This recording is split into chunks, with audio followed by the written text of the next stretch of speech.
history often hides in quiet corners, not just in grand monuments. In 1898, after over 3 centuries of Spanish rule, the Philippines was on the brink of change. Revolution swept the islands, led by Emilio Aguinaldo, as Filipinos fought for freedom. The Spanish Empire was collapsing, and hope filled Manila. Then, American warships under Commodore Dewey arrived, defeating the Spanish fleet in Manila Bay. Filipinos saw the Americans as allies, working together to surround Intramuros, the Spanish stronghold. But on August 13, 1898, the Spanish surrendered only to the Americans, excluding Filipino forces. Filipino revolutionaries, who had fought so hard, were left outside the city walls. The American flag replaced the Spanish one over Fort Santiago. For many Filipinos, it was just another foreign flag. The Americans had their own ambitions. They weren't there to grant independence. Suspicion and disappointment replaced hope. American soldiers took control of Manila, sidelining their former allies. The promise of partnership faded. A new struggle was beginning, not against Spain, but against a new occupier. The war with Spain was over, but a deeper conflict was brewing. The dream of freedom was not yet realized. The city watched as one empire left and another took its place. Filipino leaders realized their fight was far from finished. The silence between former friends grew heavy with betrayal. The stage was set for a new and bitter war. The Philippine-American War was about to begin. While Americans settled into Manila, Filipinos declared independence on June 12, 1898.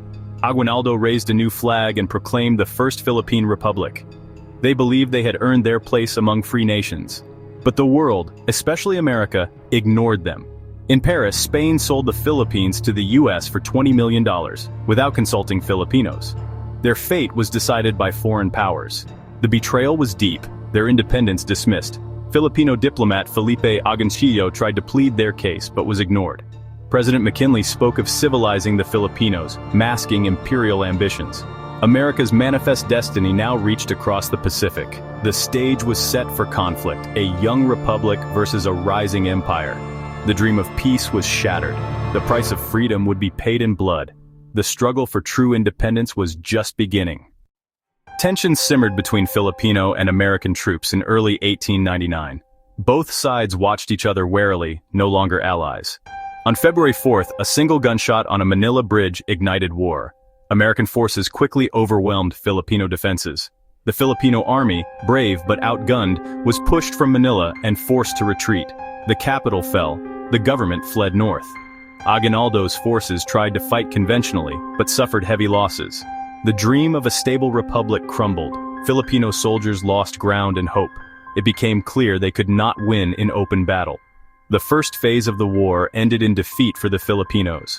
But the fight for independence was not over. A new strategy was needed.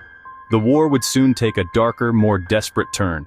The Filipino spirit, though battered, refused to surrender. The struggle would continue in new and unexpected ways. The hope for freedom endured, even as dreams were broken. The war was far from finished. Defeated in open battle, Aguinaldo ordered a shift to guerrilla warfare. Filipino fighters melted into the countryside, striking swiftly and vanishing. The war moved to mountains, jungles, and villages. A war of shadows. Civilians became crucial. Women acted as spies. Towns supported the fighters. The line between soldier and civilian blurred. Leaders like Malvar and Lucban kept resistance alive. The entire nation became part of the struggle. The fight for independence became a people's war. The US responded to guerrilla tactics with brutal measures. Benevolent assimilation gave way to harsh repression. Villages were forced into reconcentration camps. The countryside became a free fire zone. Disease and starvation killed thousands.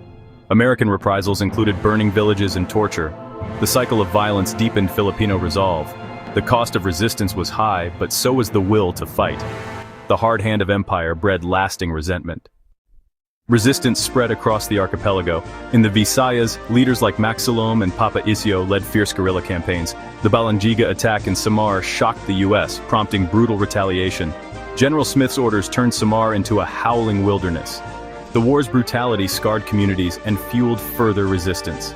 In Mindanao, the Moro Rebellion continued long after the main war ended. The American conquest was bloody, complex, and far from complete. Aguinaldo's capture in 1901 marked a turning point, but resistance persisted. Anti-imperialist voices in America condemned the war's cruelty.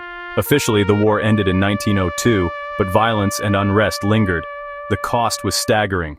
Thousands of Americans and hundreds of thousands of Filipinos, mostly civilians, perished.